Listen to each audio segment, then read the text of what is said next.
Death came charging through the cottonwood grove with the unstoppable force of nature's fury unleashed.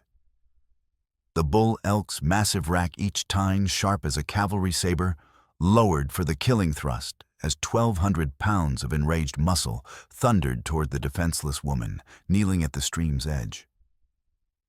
Terror seized Giselle Renard's throat, like an iron vice paralyzing her completely. Time fractured into crystalline fragments as she stared into dark eyes that held no mercy, only the primal rage of a wounded beast protecting its sanctuary. The broken digging stick tumbled from nerveless fingers as panic flared through her body like wildfire consuming dry timber. Over the following months, a months-long territorial hearing under the marshal and district judge reviewed ledgers, affidavits, and claims before any property changed hands. Then powerful hands seized her shoulders, yanking her backward just as those lethal antlers swept through the space where her head had been moments before. They crashed together behind a fallen cottonwood, the impact driving air from her lungs as the elk's hooves hammered the earth with bone-crushing force. Sparks from her scattered campfire caught the drought-brittle grass in hungry orange tongues. Within heartbeats, flames began their deadly dance through the grove, consuming everything with voracious appetite. Fire. She gasped, struggling to rise as smoke filled the air. Her rescuer was already moving a Lakota warrior, whose buckskin clothing and silver-streaked braids spoke of a man caught between two worlds. His hands worked with desperate efficiency, pouring precious water from his skin onto the spreading blaze, while she beat at advancing flames with her leather apron. Though far from their northern homelands, the Lakota party worked in the region as hired scouts and interpreters under agency passes, a practice recorded in late-century frontier accounts. When her ankle twisted in a hidden burrow and she stumbled, his arm shot out to steady her, pulling her against his chest as burning debris rained around them. For one suspended moment, with smoke stinging their eyes and danger crackling on all sides, they remained frozen together, her palm pressed against his chest, his breath warm against her temple, both hearts hammering with shared survival. "You are injured?" he asked in careful English, his voice roughened by smoke. Heat flooded her cheeks as she became aware of their proximity, the strength of arms that had saved her life, the disturbing flutter in her stomach that had nothing to do with their brush with death. No, I am well," she managed, stepping back. But she was far from well. The violent shaking in her hands spoke of deeper disturbances than their recent encounter. "I am Giselle Renard," she said, forcing steadiness into her voice. "Mado." He studied her with unsettling intensity. "You arrange stones in sacred pattern." She followed his gaze to where her 4 river rocks had been positioned around the fire pit, a configuration she had created purely by instinct. "I do not understand.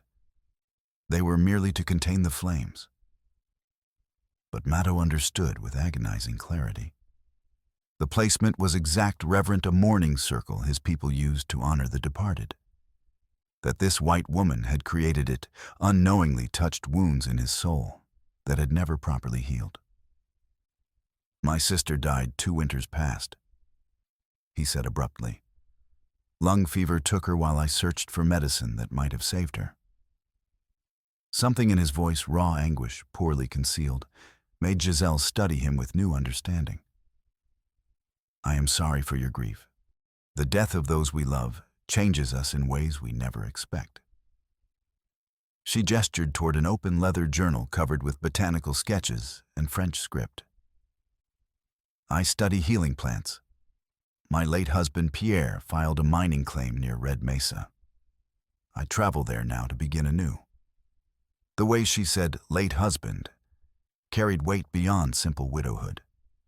Mado found himself studying her more closely, noting premature silver threading through hair too young for such marking fine lines around eyes that had witnessed too much sorrow, and the persistent tremor in her hands. "Cholera?" he asked quietly. She stiffened. "How could you know?" "I learned to read sickness signs when Winona was dying. That tremor marks fever survivors. Pierre and I both contracted it at Bitter Creek. She admitted unconsciously, tucking her hands into her sleeves. Him, it killed slowly. Me, it left marked. Maddo made his decision with calculated precision. That journal contained knowledge he desperately needed, detailed maps of medicinal plants that might save his mother from the same fate that had claimed his sister. "I will guide you to Red Mesa," he stated. "One day's travel. In exchange, you will share your knowledge of Sweet Flag locations along the Whitetail River." Suspicion flickered in her brown eyes. "Why would you help a stranger?" "Because we both carry ghosts," he replied with brutal honesty. "And because your journal shows medicine my mother needs to survive winter." She studied his weathered face for a long moment, sensing depths beneath his controlled exterior. Finally, she nodded. "Very well. We have an agreement." As they prepared to leave, Giselle watched him gather the scattered stones and arrange them in a simple circle beside the stream. Not the mourning pattern she sensed he wasn't ready for such ceremonies, but something that acknowledged gifts given and received. "You understand deeper meanings behind stone arrangements," she observed. "I understand many things about loss. Not all bring peace." They traveled through country that grew increasingly hostile as morning progressed to drought, having transformed verdant prairie into hammered bronze. Waterholes had been reduced to cracked mud circles, and grass crackled underfoot like broken glass. As they walked, Maddo found himself drawn into conversation, despite his usual reticence. There was something about this woman's quiet dignity that invited confidence. "Tell me about this claim of your husband's," he said, his ground-eating stride matching her mare's pace. "Pierre discovered copper traces in a creek bed," she replied, gripping the saddle horn against her mount's uneven gait. "He was extraordinarily excited, more enthusiastic than I had seen him since we came west." Her tone suggested complications beyond simple mining ventures. "You did not share his enthusiasm." Pierre possessed a talent for seeing golden opportunities where practical minds saw fool's gold. Every prospect seemed destined to make our fortune, every scheme guaranteed to solve our problems. Her voice carried bitter experience. "I learned to be cautious about his enthusiasms. Yet you married him." "I loved him," she said simply, but the words carried complicated harmonies. "Love does not always align with wisdom, as I discovered too late." Their conversation was interrupted by barely audible yipping that seemed to rise from the earth itself. Maddo's hand moved instinctively to his rifle as he scanned the grassland with practiced eyes. "Coyotes," he said quietly. "Large pack. Hunger has made them bold." 7 lean predators emerged from the grass, like smoke taking form their scarred bodies, testament to countless battles for survival. The pack leader, a grizzled veteran with pale eyes, studied them with calculating intelligence before some signal passed between the animals. When Giselle reached for her percussion pistol, Maddo saw immediately that her trembling hands couldn't manage the delicate work of fitting caps to the nipples. "Give me the weapon," he said, holding up his hand. She hesitated only a moment before passing down the heavy Colt. His fingers worked with practiced efficiency, fitting percussion caps and checking powder charges before returning it. "Center mass," he instructed calmly. "These creatures won't be deterred by flesh wounds." The pack's coordinated rush came with fluid precision. Maddo's rifle cracked first, the heavy slug taking the lead coyote in the chest. Giselle's pistol boomed heartbeats later, and he was impressed to see a second animal tumble as her shot found its mark. The survivors melted back into grassland as suddenly as they'd appeared, but Maddo knew they would shadow the travelers for miles. "Well done," he said, seeing her chin lift with justified pride. My father insisted I learn before marrying. He said the frontier was no place for helpless women. Your father was wise. As they pushed deeper into broken country, the terrain cut itself into deep arroyos and wind-carved canyons that could conceal entire armies. When a sudden dust devil rose, filling the air with choking grit that transformed afternoon into twilight, disaster struck. Giselle's mare shied violently at something unseen in the swirling chaos, her hooves finding the concealed entrance to a prairie dog warren. The sickening crack of overstressed bone carried clearly as horse and rider went down in a tangle of limbs and leather. When dust settled, Maddo found Giselle sitting in dirt, cradling her left ankle and biting her lip hard enough to draw blood. Her face had gone pale with agony, but she made no sound stoicism that reminded him of his lost sister's courage. "Let me examine it," he said, kneeling beside her. His touch was thorough, but gentle fingers probing for breaks, while noting how she held her breath against crying out. Not broken, but badly sprained the joint already swelling within her boot. "You have medical training?" she asked, watching his hands work with focused attention. "Reservation life teaches practical medicine by necessity," he replied, gathering willow shoots from the arroyo's bottom. "The agency doctor visits twice yearly if we're fortunate." As he wove the splint with economical movements, cutting strips from her petticoat for binding, she studied his profile with growing curiosity. "Your English is remarkably refined for someone from the reservation." "Mission school until 15, he said without looking up. "The priests believed education would make us more civilized." "And did it achieve its purpose?" "It taught me that civilization is merely a word powerful men use to justify taking what belongs to others." His touch securing the splint was impersonal, but surprisingly gentle, and she found herself acutely aware of the careful way his fingers avoided unnecessary contact while ensuring adequate support. "Tell me about Winona," she said softly, sensing this loss lay at his heart. "What was she like?" His hand stilled momentarily. When he resumed work, his voice carried burdens beyond mere words. "Winona was 15 when lung fever came to our camp. Bright as summer lightning, stubborn as winter ice, with a laugh that could make the oldest warriors smile. She refused rest, while others suffered nursing sick children until she could no longer stand. You blame yourself for her death. I failed her when she needed me most." The words came harsh, self-condemning. "When she required medicine to survive, I could not find it. Traders demanded payment. I couldn't afford medicine. Men promised cures that never came. I watched her die knowing that somewhere plants that might have saved her grew wild and free. But you couldn't have known where to search." "Could I not?" His eyes met hers, dark with self-recrimination. "Your journal shows detailed maps of every healing plant from here to the mountains. If I had possessed such knowledge, then you would have saved her," Giselle finished softly. "Yes, I understand. Pierre died because I couldn't convince him to avoid gambling halls where cholera spread like wildfire. We all carry such burdens."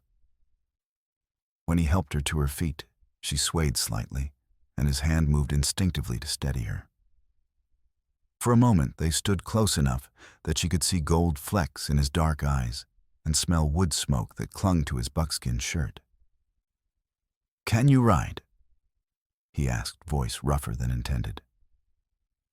"I will ride," she replied with quiet determination.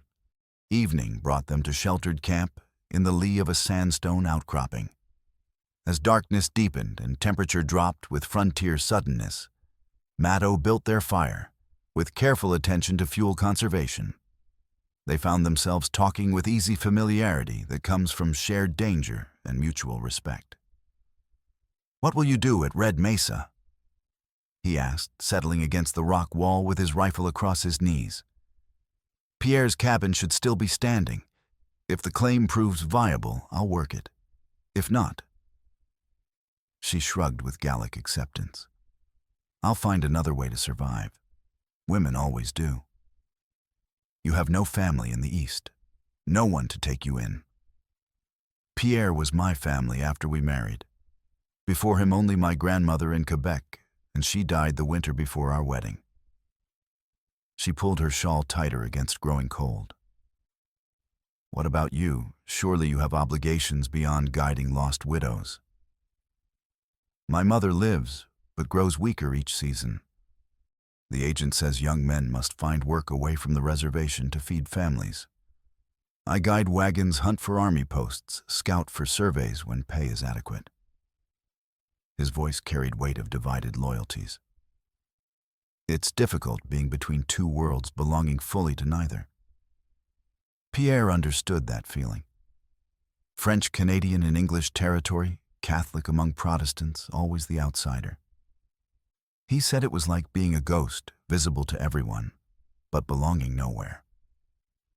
Under the buffalo robe, they were forced to share. Against bitter cold, they lay in careful awareness of each other's breathing and the way firelight painted intimate shadows on rock walls. Tell me honestly, she said into darkness, do you believe my husband's claim has genuine value? Maddo was quiet so long, she thought he wouldn't answer. I believe Red Mesa attracts men who prey on dreamers, he said finally. And I believe dreams become dangerous when they blind us to reality. You think I'm being foolish. I think you're being brave. There's a difference between foolishness and courage, though they sometimes wear similar faces. When she turned toward him in darkness, he could feel warmth of her breath against his cheek.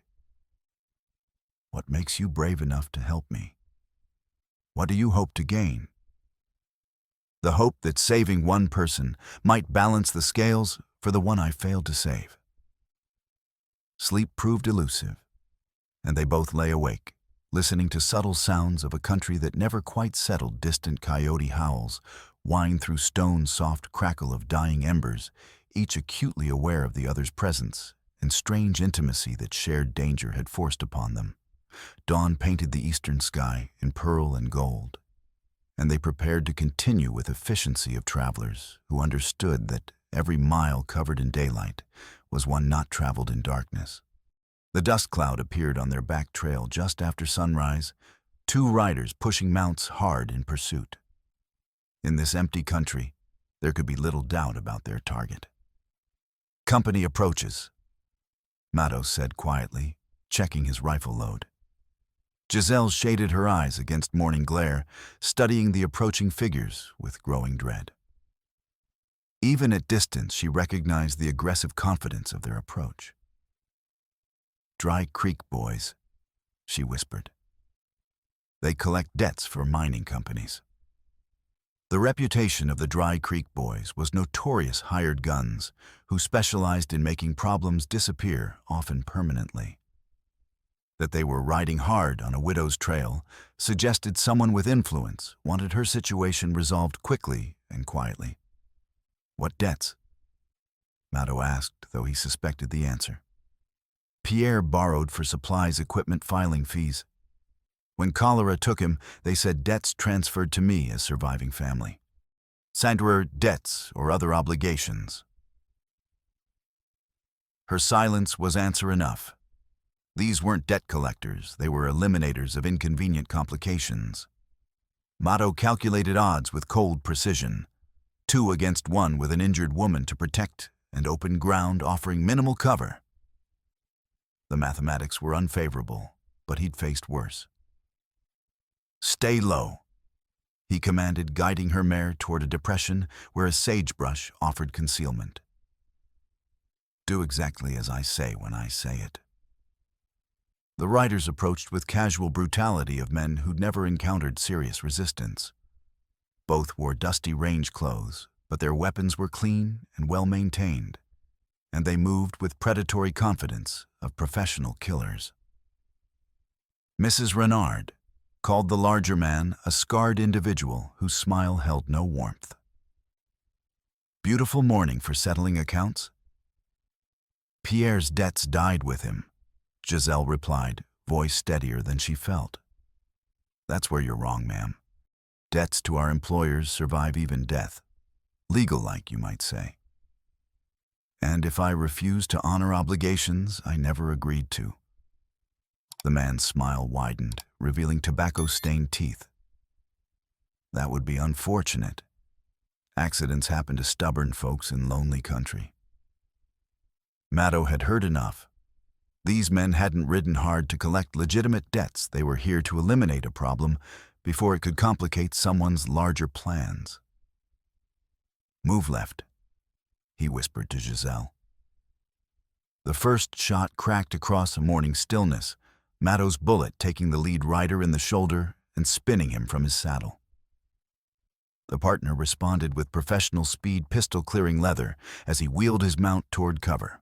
What followed was a running battle across miles of broken country, bullets snapping through air like angry hornets, and horses pushed beyond limits in a deadly race. When Giselle's trembling hands caused her to fumble a cartridge while reloading, Maddo moved his body between her and incoming fire, feeling heat of lead, passing close enough to part his hair. "Can you hold steady?" he called over thunder of hoofbeats and gunfire. "Tell me what to do," she replied, voice tight with concentration. "Breathe slowly. Aim for center mass. Fire on my command." Her shot, when it came, was true enough to make their pursuer duck low and reconsider his tactics. But the man was persistent and professional, using every fold in ground to close distance while maintaining steady fire. The Whitetail River appeared ahead like salvation, made manifest shallow waters, offering promise of cover and possible escape. But as they approached the ford, their surviving pursuer made his final gambit, spurring his mount to cut them off before they could reach safety. "They hold tight," Maddo commanded, and they were plunging into current, while bullets churned water around them into foam. The crossing became a nightmare of splashing horses and whining lead. When Giselle's mare stumbled on uneven bottom and began to founder, panic flared in her chest. "I cannot swim well in these clothes," she gasped as current began sweeping her downstream. The waterlogged weight of her dress and petticoats became anchors, dragging her toward drowning. She felt herself slipping beneath muddy surface despite desperate struggles, water filling her mouth and nose as she clawed for air that seemed impossibly far above. Maddo's arms circled her waist like iron, hauling her back to surface just as her strength failed. His mouth found hers underwater, sharing precious breath in a kiss that tasted of river mud and desperation and salt of tears she hadn't realized she was crying. The contact lasted only heartbeats before they broke surface together, gasping and choking, but alive and still fighting. "I thought I'd lost you," he said roughly, forehead pressed against hers as they clung to each other in churning shallows. "Not today," she replied fiercely. "Not any day if I can prevent it." When they finally reached the muddy bank, both understood that something fundamental had shifted between them, something that transformed their partnership into something deeper and infinitely more personal. At Whitetail Crossing, they encountered Dr. Amos Pike, treating a malaria-stricken farmhand beside his travel-worn wagon. Pike was a frontier physician whose medical knowledge came from brutal practical experience, and whose willingness to treat anyone, regardless of race or ability to pay, had earned him respect from Canada to Mexico. Post-fever palsy.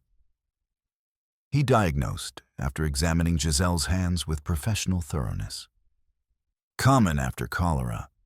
The trembling should improve with time, but you need rest willow bark for inflammation and absolutely no mercury treatments. From his medical bag, he produced a leather wrist brace and small bottle of herbal tincture.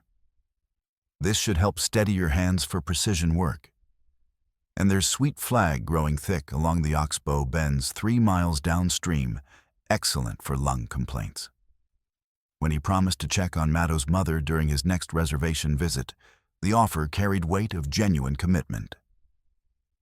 Their conversation was interrupted by approaching reinforcements, 3 more Dry Creek riders, who'd apparently decided discretion was no longer necessary. These men approached with methodical determination, spreading out to prevent escape while maintaining steady fire. "Get under the wagon," Pike commanded, shoving Giselle toward cover while grabbing his rifle. The ferry rope parted with a sharp crack severed by enemy fire and leaving them trapped on the wrong side. Mattow found himself fighting from shadows again, using wagon wheels and water barrels for cover while returning precise fire. When one attacker cried out and clutched his wounded thigh, the others pulled back to reassess. But their retreat was clearly temporary. "Great Scott," Pike muttered, examining a bullet graze across his scalp. "Haven't seen this much excitement since Bull Run." As Giselle cleaned his wound with strips torn from her petticoat, her hands moved with steady competence. The immediate danger had banished her tremor completely.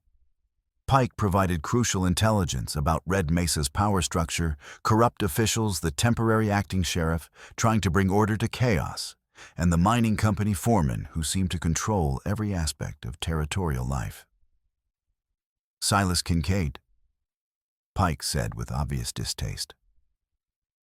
"You're Pierre's cousin, if memory serves. Strong family resemblance, but where Pierre was honest, Silas is pragmatically flexible about legality." The revelation struck Giselle like a physical blow.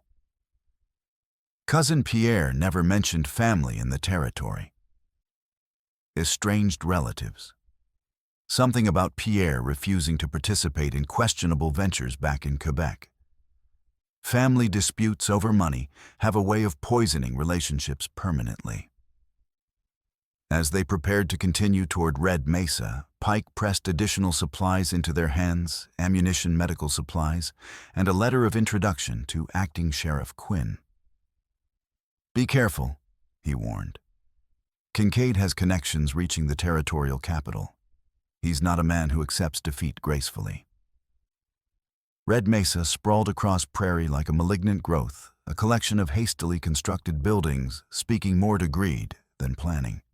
The main street churned with wagon traffic and pack trains, while hollow-eyed men moved through dust with restless energy of the desperate. Kincaid's influence was visible everywhere. Hired men lounged with casual menace, their presence as unmistakable as the reek of corruption that permeated everything. The county clerk's office reeked of bureaucratic graft, with Horace Bell presiding over legal machinery that could make or break fortunes with a pen stroke. He was a soft man whose pale hands showed no evidence of honest labor, shifty eyes holding the quality of someone who'd bartered away integrity long ago.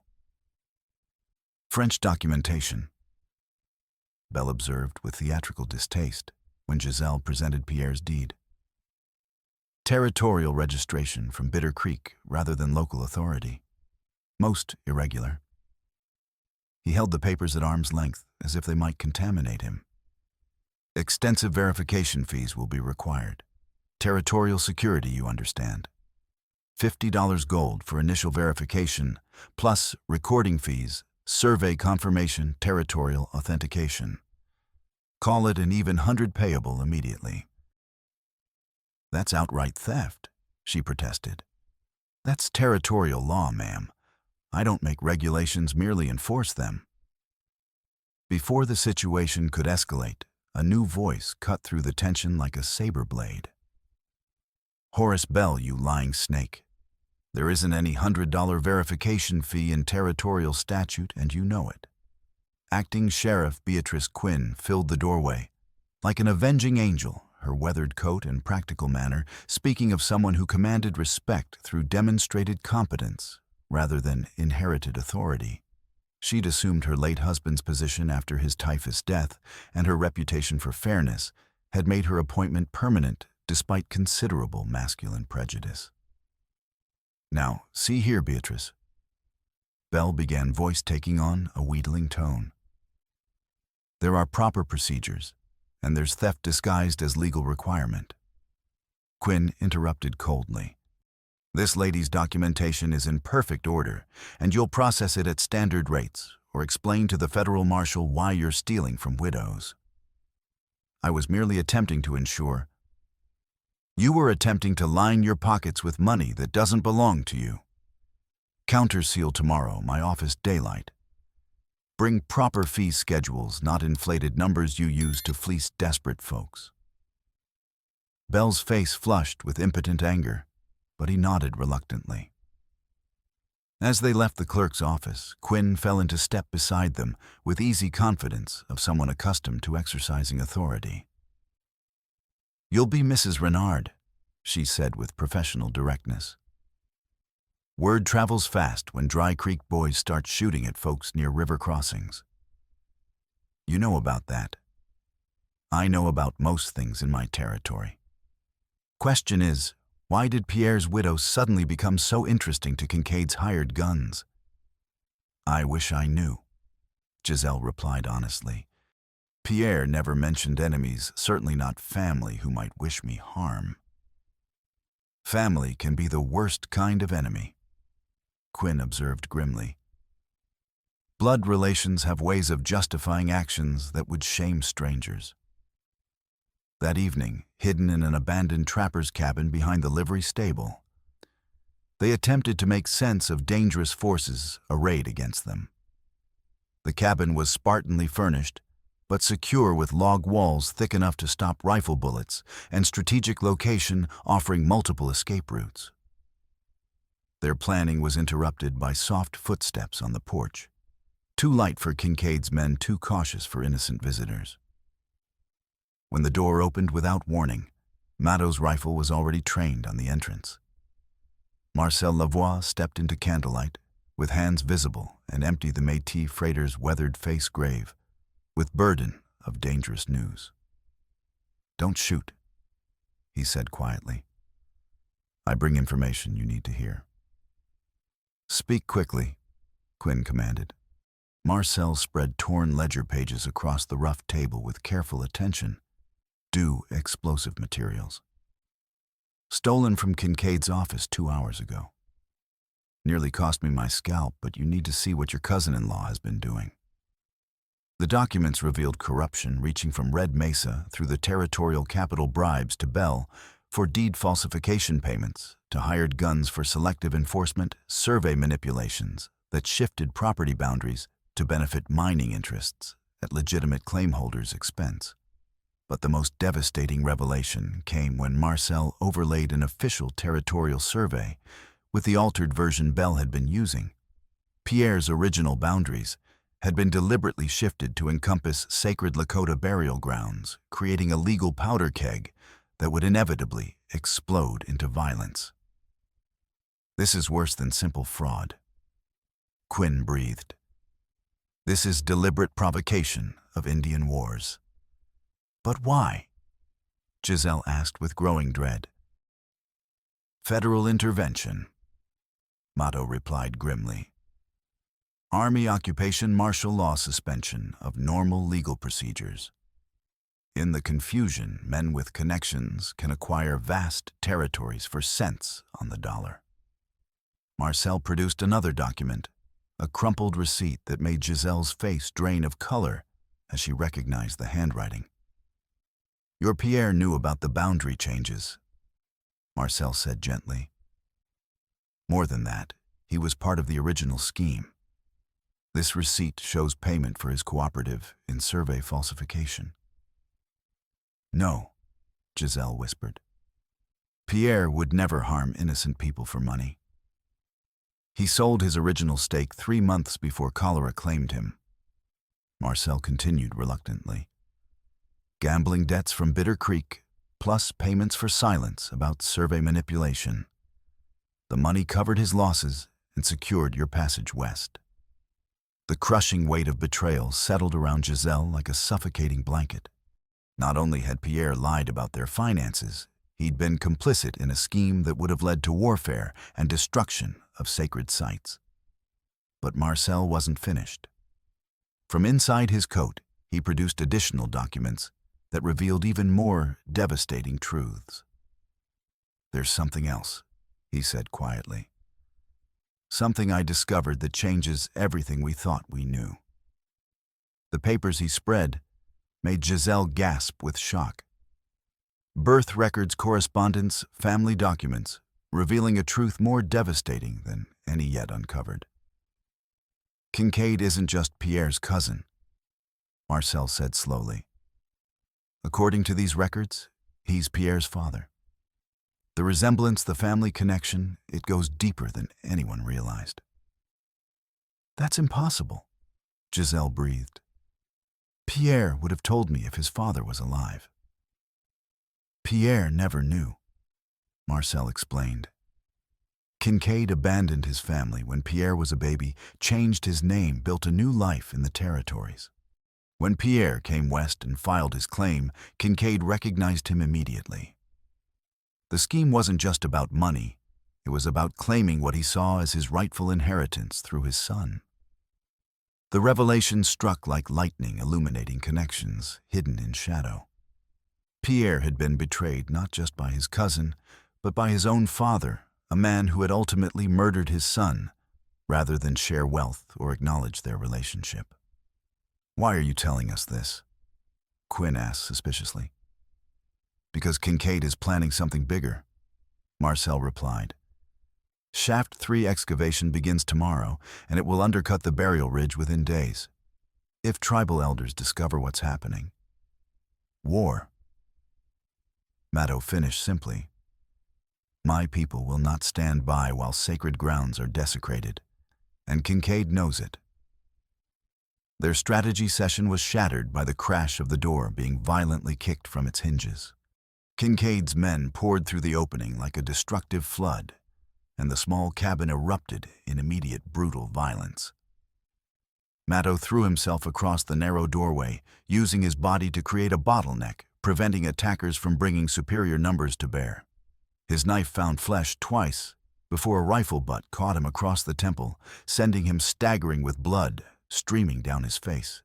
Giselle met violence with unexpected ferocity, seizing a pot of boiling coffee and hurling its scalding contents at the nearest attacker.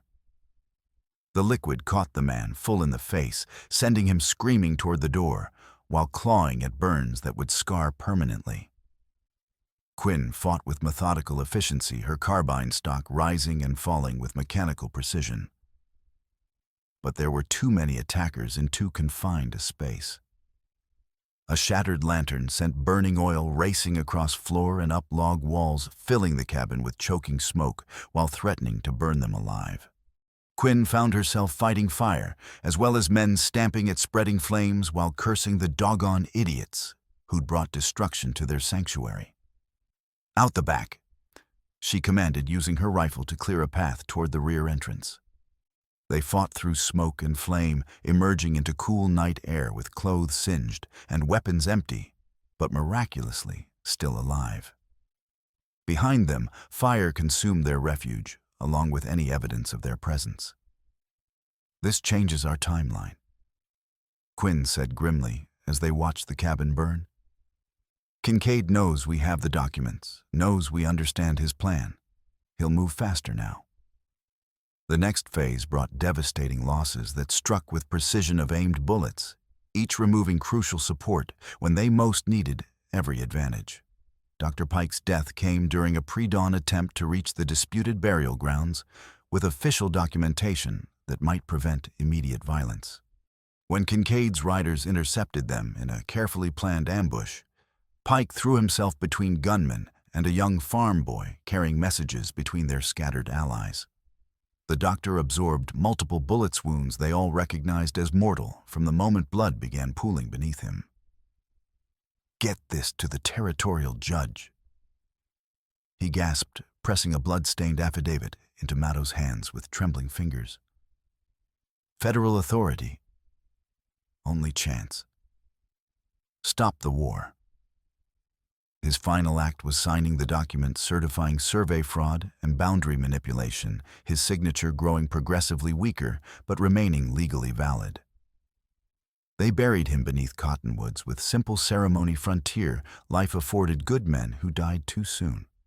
Giselle closed his eyes with gentle fingers, her jaw set in lines, speaking of fury held under rigid control. The second betrayal cut deeper because it involved deliberate treachery. Marcel appeared at their hidden camp before dawn, his features twisted with shame and desperation. "I have to tell you something," he began heavily. "Kincaid discovered my gun running to the reservation. He's got federal marshals ready to hang me for arms trafficking unless I cooperate." He set Giselle's stolen journal on the ground, between them precious botanical notes and water source maps representing months of careful observation. "He wanted your maps specifically," Marcel continued miserably. "Information about every reliable water source from here to the mountains. With drought conditions, controlling springs and creek access means controlling everything." "So you simply took what he demanded?" Giselle asked, voice deadly quiet. "I have a wife, 3 children, another on the way. If marshals arrest me, my family starves. And if Kincaid uses those maps to monopolize water rights, dozens of other families face the same fate." Maddo pointed out coldly. "I know," Marcel whispered, voice breaking. "I know, and it's eating me alive. But I chose my family over strangers. I'm not proud of it, but I won't apologize for protecting my children." That night, sheltering in a sandstone cave while an unexpected cold front turned their breath to vapor, they faced grim reality of their deteriorating situation. With Pike dead, Marcel compromised, and plans exposed, they'd lost both credible witnesses and reliable intelligence. Giselle's hands had begun shaking again, violent trembling that came from accumulated stress and crushing weight of betrayal. She sat huddled in her shawl, staring into their small fire, with eyes reflecting more than mere flames. "Pierre lied about everything," she said quietly, voice hollow with disillusionment. "Our finances, his business dealings, his very identity and family. I defended him when you questioned his character, and all the while he was selling out innocent people." "Men make desperate choices when cornered," Maddo replied, though his voice carried little conviction. "Desperate choices. He was part of a conspiracy that would have led to war, destruction of sacred sites, displacement of entire communities. That goes beyond poor judgment into active participation in evil." She looked up at him with eyes holding depths of disillusionment he'd never seen before.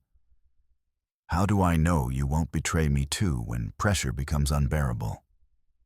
How do I know anyone can be trusted when the man I loved most was living a complete lie?"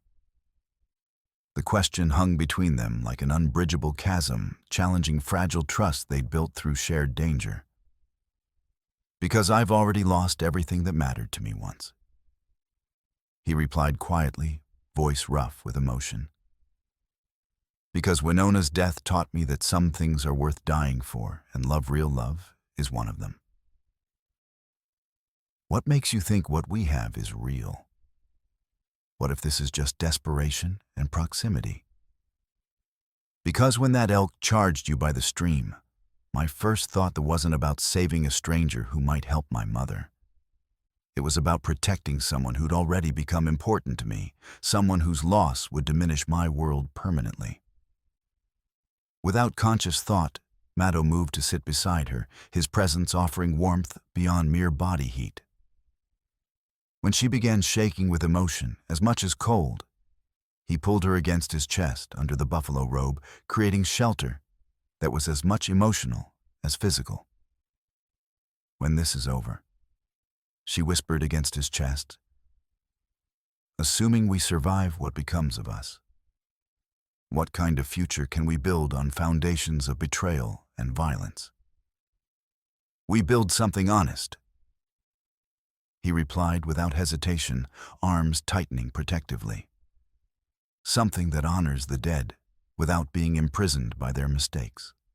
And if I can never fully trust again, if Pierre's betrayal has damaged me too badly for real love, then we start with respect and partnership and see what grows from there. Trust can be rebuilt with time and proof of worthy character, but only if we're both willing to try.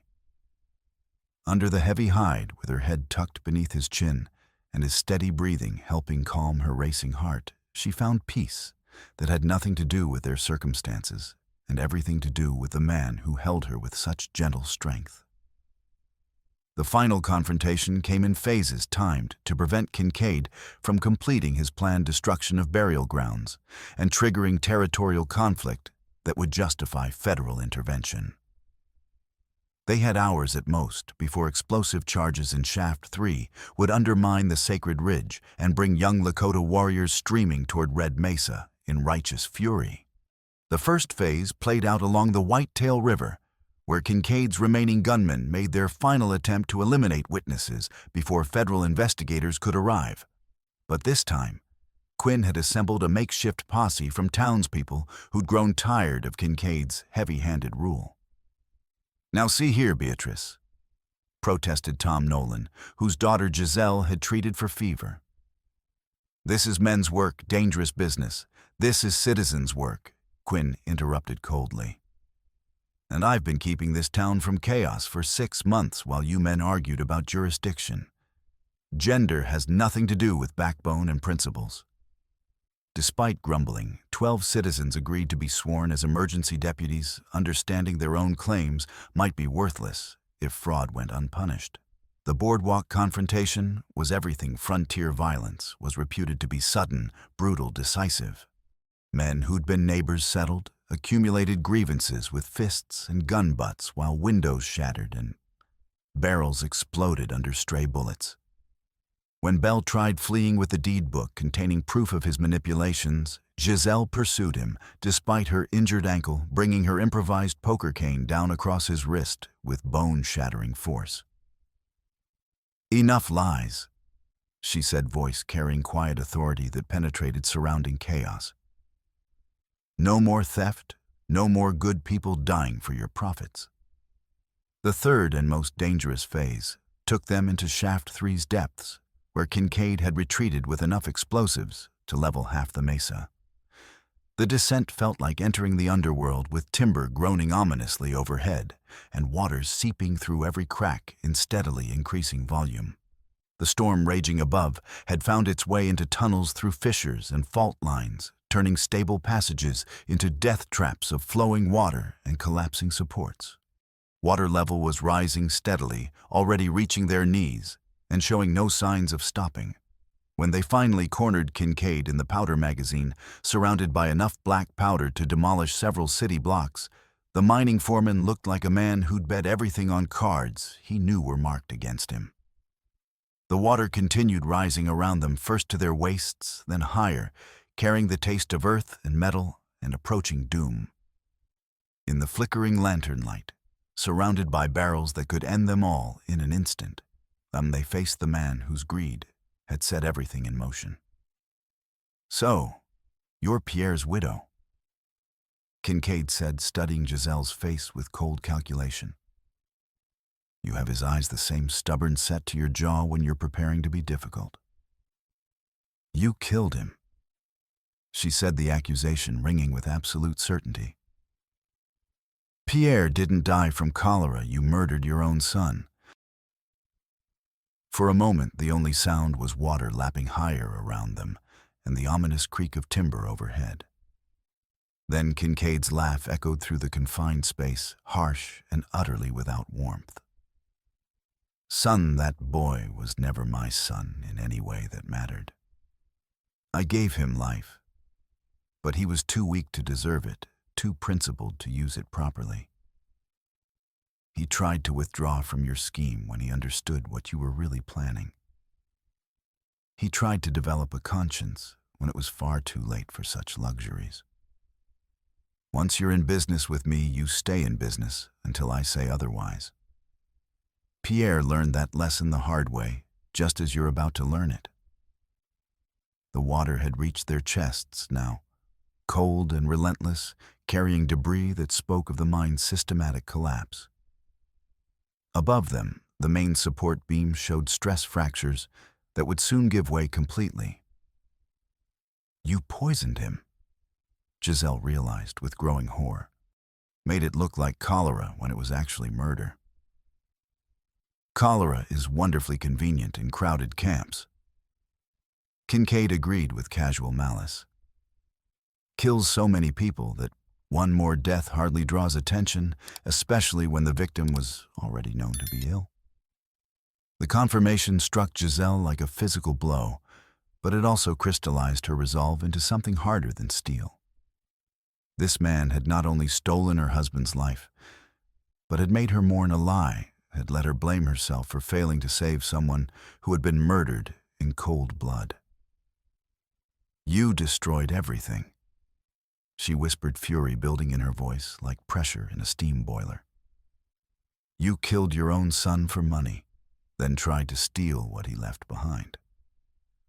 "I took what was rightfully mine," Kincaid snarled. "That claim, that woman, even that pathetic life, I gave him all of it, belonged to me by right of creation." The water was at their necks now, and panic began to claw at Giselle's throat as she realized they might all drown in this underground tomb before any explosion could finish them. But Kincaid seemed oblivious to their shared peril, focused entirely on his justifications and grievances. He was weak. Kincaid continued his voice, growing more agitated as water continued rising.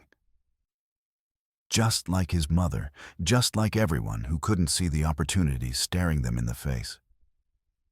I gave him every chance to be strong, to be worthy of the Kincaid name, but he chose sentiment over sense every single time. He chose decency over murder, Matto said quietly, but his words carried across the water-filled chamber with perfect clarity. He chose honor over profit, love over greed. That doesn't make him weak, it makes him everything you could never be. The accusation seemed to break something in Kincaid's mind. With a roar of pure rage, he lunged toward the nearest fuse, while simultaneously hurling his lit match toward a powder keg, determined to take them all with him into death, rather than face the consequences of his crimes. But Matto was already moving, tackling the older man, in a collision that sent both sprawling into the rising water. The thrown match guttered out with a hiss, but Kincaid produced another from his vest pocket, striking it against rough stone while using his free hand to claw at Matto's eyes. They wrestled desperately in water that was now deep enough to drown them, each fighting for control of the match that could end everything in fire and thunder. Kincaid was larger and heavier, but desperation gave him strength beyond his years as he managed to wrap his fingers around Matto's throat. Giselle seized the lit fuse that Kincaid had been reaching for, or yanking it from its barrel, despite the searing agony, as the burning cord blistered her palms. The pain was excruciating. But she forced herself to plunge the fuse into the rising water, extinguishing it completely, while tears of agony streamed down her face. The immediate threat of explosion was gone, but they were still trapped in a flooding mine with a madman who seemed determined to kill them all, rather than allow any of them to escape with knowledge of his crimes. Above them, the main support beam gave another ominous creak, and chunks of ceiling began falling into the water around them. They had minutes at most before the entire section collapsed and entombed them permanently. "Main passage is completely flooded," Quinn reported, her voice tight with controlled panic. "We need another way out immediately." That's when Marcel Lavoie emerged from a side tunnel, his face streaked with mud and blood, his eyes holding the desperate look of a man seeking final redemption. But unlike in the earlier version of their story, Marcel was badly injured, a deep gash across his forehead, and one arm hanging useless at his side. "This way leads to the surface," he called weakly, gesturing toward a narrow passage that angled upward. "But someone needs to brace this main support beam, or the whole section comes down." The massive timber he indicated was already sagging under enormous weight. its surface marked by stress fractures that spoke of imminent failure. Water swirled around its base, undermining the foundation and accelerating the collapse that would seal their fate. "I'll hold it," Marcel said, throwing his good shoulder against the groaning wood despite his obvious injuries. "It's the least I can do after betraying you all." "Marcel, no." Giselle protested, understanding immediately that this was a suicide mission.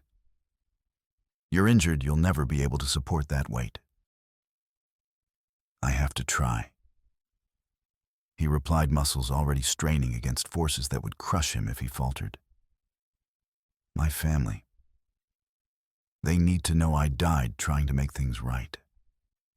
That I remembered what it meant to be a good man when it mattered most." Water continued rising around him. As they scrambled through the narrow gap, one by one, Marcel's increasingly labored breathing providing counterpoint to the ominous groans of settling timber. His injuries were severe, and the effort of supporting such massive weight was clearly taking a terrible toll. "Go," he gasped as Quinn emerged last, dragging the semi-conscious Kincaid behind her. "Tell Marie. Tell her I tried to be the man she married. Tell my children their father died doing something worthwhile." But as they reached what appeared to be safety, Marcel called out one final revelation that would change everything they thought they understood about the scope of Kincaid's conspiracy. "Wait," he shouted, his voice strained but urgent. "There's something else you need to know. In Kincaid's office safe, combination is Pierre's birth date. There are letters, documents." "What kind of documents?" Quinn called back. "Correspondence with senators, territorial governors, even someone in the president's cabinet. This conspiracy reaches all the way to Washington. Federal marshals, army contracts, territorial appointments, it's all connected." Kincaid wasn't just stealing land. He was part of a network planning to control the entire territory through manufactured conflicts. The revelation sent shockwaves through their small group. If Marcel was right, they weren't just dealing with local corruption, but with a conspiracy that reached the highest levels of government. "The evidence is all there." Marcel continued, his voice growing weaker as the beams settled more heavily on his injured frame. "Tell the federal investigators this is bigger than anyone imagined. Kincaid has been reporting directly to someone in Washington, coordinating with other territorial operations across the West." Water had reached his chin now, and his face showed the tremendous pain of supporting weight that was slowly crushing him. But he maintained his position with stubborn determination, buying them precious seconds to reach complete safety. "Tell them. Tell them Marcel Lavoie died trying to expose federal conspiracy to defraud the United States." He managed to gasp. "Tell them the conspiracy goes all the way to the top." The beam gave way with a thunderous crash that seemed to shake the entire mesa, and Marcel's final cry was cut short by the rumble of collapsing rock. But his sacrifice and his dying revelation about federal connections had given them both escape and the key to bringing down a conspiracy that threatened the entire territorial system. They emerged from the mine into a world transformed by storm and violence, dawn breaking gray and cold, over a landscape that looked reshaped by divine wrath. Behind them, Shaft 3 collapsed completely, burying Kincaid's immediate crimes beneath an avalanche that would take decades to excavate. But Marcel's dying revelation meant their victory was far from complete.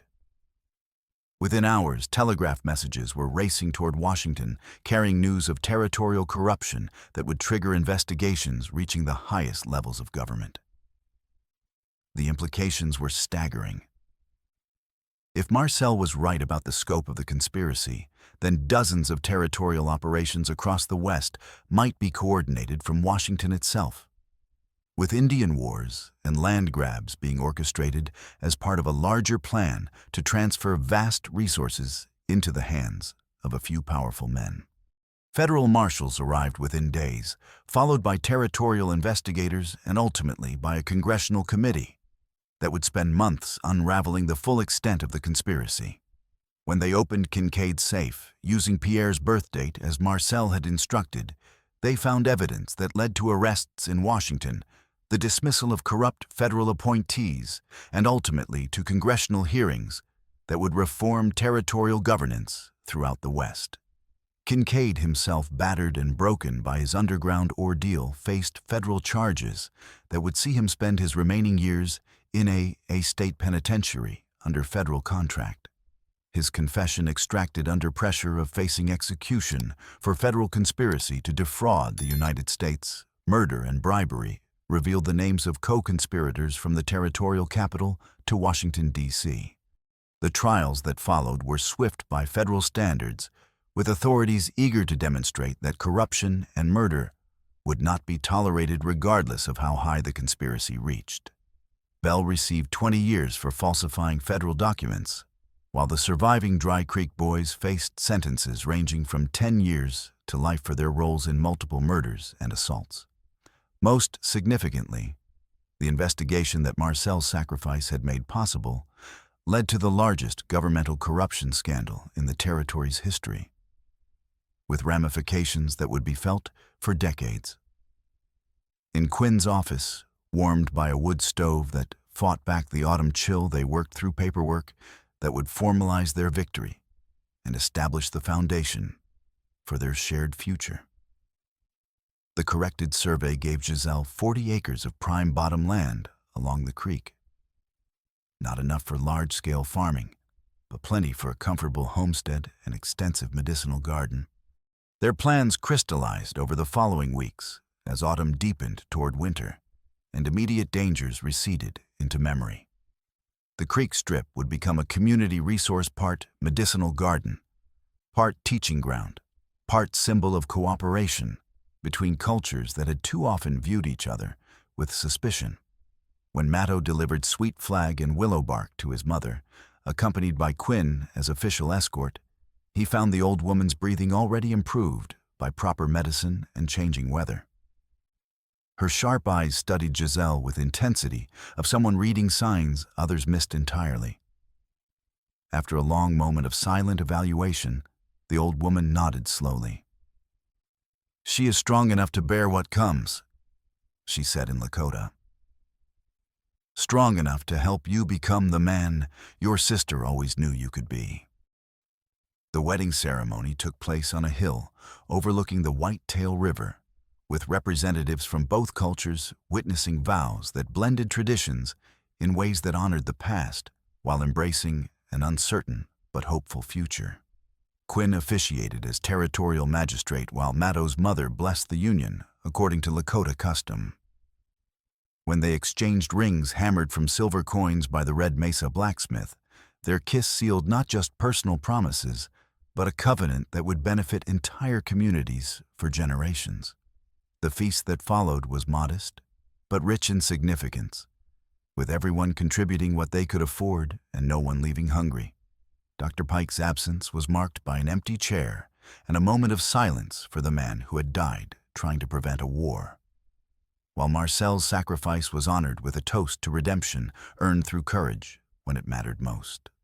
As evening painted the sky in gold and crimson, Matto and Giselle walked together along the riverbank, where their story had begun, watching water flow toward distant seas while planning the life they would build together. They walked slowly, hands intertwined, following the gentle curve of the Whitetail River as it meandered through cottonwoods that had begun turning gold with approaching winter. The waters sang softly over stones worn smooth by countless seasons, a peaceful sound that seemed to wash away the violence and betrayal that had brought them together. "Do you think we'll truly be happy here?" Giselle asked, her French accent still coloring the English words despite months of practice.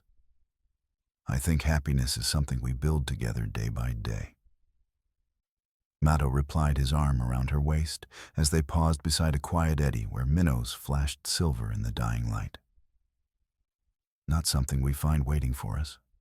Above them, the first stars appeared in the darkening sky, And somewhere in the distance, a night bird called to its mate with liquid notes that spoke of enduring love and the promise of tomorrow. The slight tremor in her hands would never disappear entirely, but it no longer defined her limitations. Like the scars on Mato's body and the memories of loss they both carried, it had become simply another element in the complex pattern of who they were. Together, two people who had found healing in shared purpose and hope in the promise of tomorrow. Their simple cabin on the creek bank glowed with warmth that extended far beyond physical heat.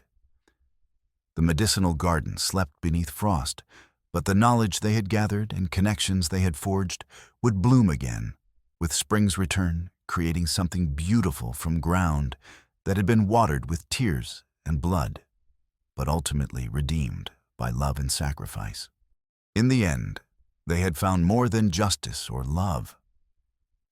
They had found a way forward that honored both the living and the dead, that built bridges between worlds that had been at war too long, and that proved that even in the harsh country of the American frontier, hope could take root and flourish when tended by hearts brave enough to believe in tomorrow.